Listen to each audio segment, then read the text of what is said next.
Ulang tahun yang ke-40 tahun. Pokoknya udah menginjak ke 40 tahun. Di ulang tahun kali ini mungkin apa sih yang ingin tercapai, diharapkan? Dia nggak punya pasangan kan. Tahun masih sendiri gitu. Kemarin mau nikah nggak jadi, kerepotan sendirian gitu. Ya ulang tahun ini 2024 kayaknya pengen punya jodoh. Pengen ditemenin ya? Pengen punya jodoh, pengen ada ibu lah buat anak-anak. Tapi mungkin kesiapan untuk membangun rumah tangga lagi udah siap pas setelah kegagalan-kegagalan? Setelah strategi-strategi yang lama tidak mampu mempertahankan dengan baik ya. Jadi evaluasinya adalah kadang-kadang kita menikahi janda tanpa sadar kita menjandakan istri kita sendiri ya.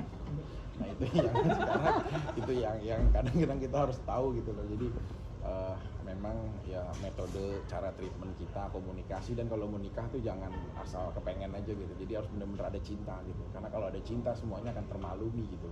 Kan kalau kemarin prosesnya udah nikah aja dulu deh, ntar juga cinta pasti akan tumbuh karena kebiasaan, karena kebersamaan, dan itu ternyata strategi yang salah. Tapi di umur 40 tahun mungkin ada kriteria yang baru gak?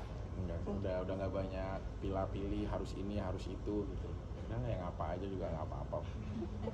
Dari umur 40 tahun apa sih Bang jati bangun? Lebih ke Tuhan sih ya, maksudnya kalau ya hal yang kita terima, kita syukurin dari Tuhan apa yang diberikan gitu.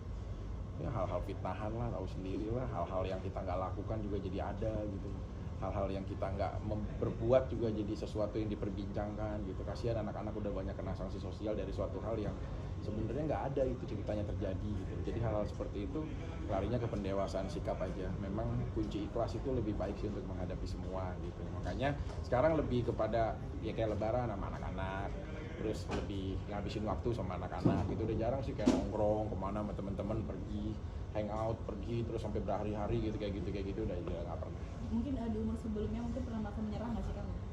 Nggak pernah sih, gladiator nggak pernah. Jadi gladiator memang bertarung gitu, identitas hidup aku, jadi memang harus bertarung terus. Aku nggak pernah takut apa yang terjadi esok. Cuma yang aku takutkan adalah siap nggak sih kalau kita nanti suatu saat dipulangkan sama Tuhan. Udah larinya lebih ke religi mulu deh kalau sekarang. Makanya ulang tahun kemarin pengajian gitu, terus aku yang mimpin pengajian, terus santunan sama ngaji bareng sama anak-anak yatim, sama keluarga, sama semuanya gitu. Udah lebih beda banget sih. Kan dulu wah udahlah ya, ulang tahun ini kita mau ngapain ya, bikin itu, party ini sana sini. Wah yang nemenin aja sampai bingung mau siapa ya. Dulu ulang tahun aku 37 deh kalau nggak salah. Itu sampai ada 4 orang yang nemenin bawa kue semua, dan semuanya public figure semua. Jadi si A artis ini bawa gitu karena deket kan. Nah hal kayak gitu tuh udah nggak ada sih. Jadi 40 itu kayak memang memulangkan kita kepada ya faktor religi sih. Mau diakui dan tidak diakui, nanti kalian akan bergeser di pada situasi itu gitu. Anak-anak apa gladiator sendiri nggak ada nih di umur 40 tahun, image gladiator apa diturunin apa gimana nih Bang? Anak aku kan namanya Samson, yang paling kecil ya. Jadi memang kalau rasa semangatnya sih ya hal positif lah. Jangan pernah nyerah sama yang terjadi apapun gitu. Cuma kalau pendewasaan sikap sih ya yang udah lebih beda ya. Itu nggak asal.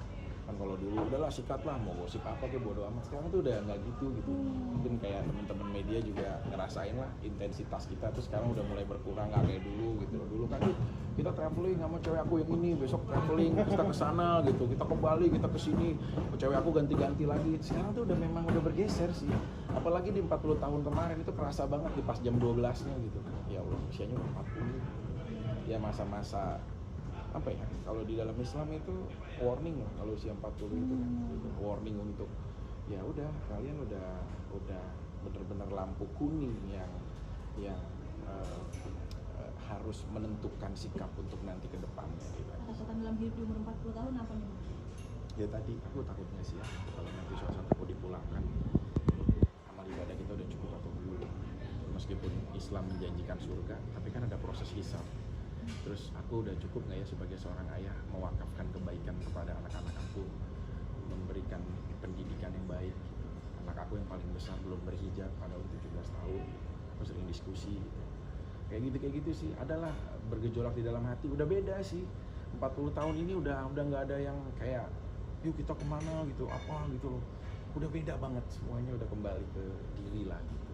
Yang bikin kakak kayak gitu karena umurnya atau karena ngelihat anak-anak atau gimana? Ya karena faktor sih ya. Kan kalau kita masih muda ya menganggapnya ini tantangan hidup. Tapi kalau kita udah di usia 40 ini udah warning hidup gitu loh. Ini udah peringatan hidup, bukan tantangan lagi gitu. Jadi nanti kan kita juga dulu pernah di usia muda ya, jadi udahlah kalau tua juga kita enjoy aja, ternyata enggak sih.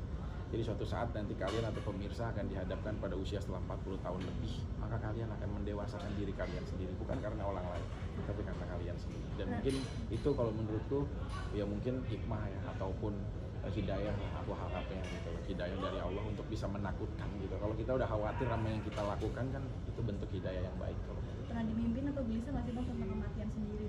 sering aja ketemu teman-teman, kemarin sahabat kita almarhum Babe kan sering diskusi juga sama aku, udah nggak ada ya, sebelumnya ada siapa lagi lah teman-teman yang lain. Terus sahabat-sahabat aku di rumah itu udah nggak ada teman kecil aku ya, kayak ya aku sebutin beberapa ya yang aku ingat, ada almarhum Mulyadi atau ada Heru, temanku, ada Mahmud, ada beberapa, jadi udah pada meninggal semua, ada tetangga rumah aku gitu yang seusia aku.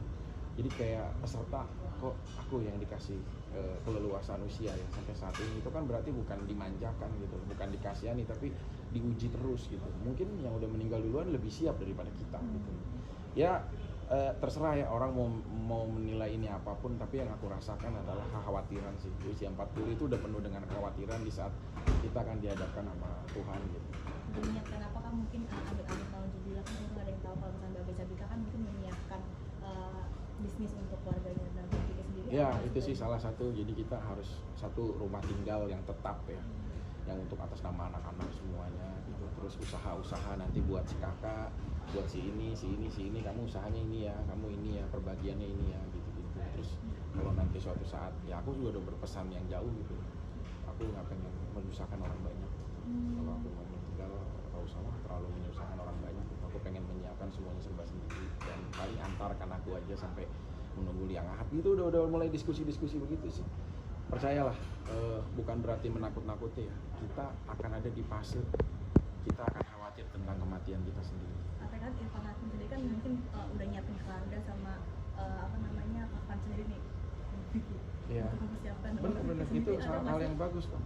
Ya kita kapan udah kita siapkan, memang ada beberapa. Terus makamnya nanti akan di sini ya, suatu saat nanti Devi nggak ada gitu. Terus kalau aku sudah nggak ada dan berbarengan nanti aku nggak tahu yang meninggal sebelahnya siapa, aku pengen dimakamin sama ibu aku, istri aku yang pertama, Rama Nuraini.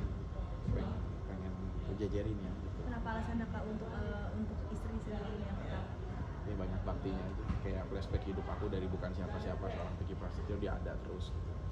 Jadi kayak aku banyak menyakiti lah kehidupannya. Pesan itu tuh disampaikan ke siapa Kak? Ke anak aku yang paling besar. Tanggapannya mungkin seperti apa melihat itu, kan anak-anak biasanya kayak nangis aja aja sih, justru belum siap gitu ya. Memang kita belum siap, tapi kalau Tuhan sudah menakdirkan mau nggak mau kita harus siap, udah nggak ada pilihan. Iya aku mau beli, tanahnya udah beli gitu, udah sih udah mulai kayak gitu sih. Ya terlepas kita nggak tahu lah mati itu kapan ya. Yang pasti itu hal yang tidak bisa kita hindari sama semua manusia di muka bumi gitu. Jadi ya beda ulang tahun sekarang itu ya percaya dan nggak dipercayain, mau ini jadi bahan apapun ya tanggapan kalian ya. Kita akan didewasakan dengan diri kita sendiri. Untuk update kesehatannya sendiri nih Kak, di usia 40 tahun seperti apa sih mengurangi? Ya aku sih alhamdulillah ya, memang nggak mengkonsumsi hal-hal yang aneh gitu ya.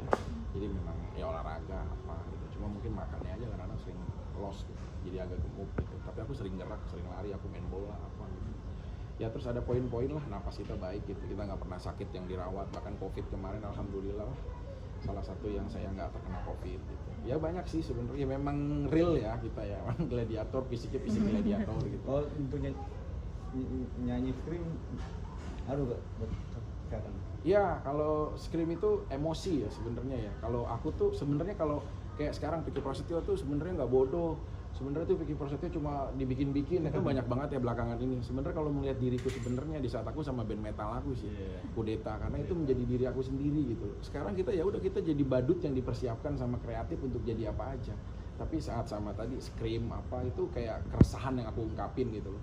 Kayak lagu aku Nurani Jiwa, lagu Revolusi Jiwa tentang bagaimana orang yang mentalnya drop tapi harus bangkit karena nggak ada pilihan, menang atau mati gitu. Jadi lagu-lagu buat spirit aja. Dan kalau scream itu memang harus punya fisik yang cukup ya, karena dia nyanyinya nggak pada umumnya kan, teriak gitu dengan musik yang hard gitu ya, kayak gitu sih. Itu salah satu yang bikin sehat sih ya. Fakta menarik tentang Kakak dong, 5 fakta menarik tentang Kakak yang orang-orang mungkin belum tahu.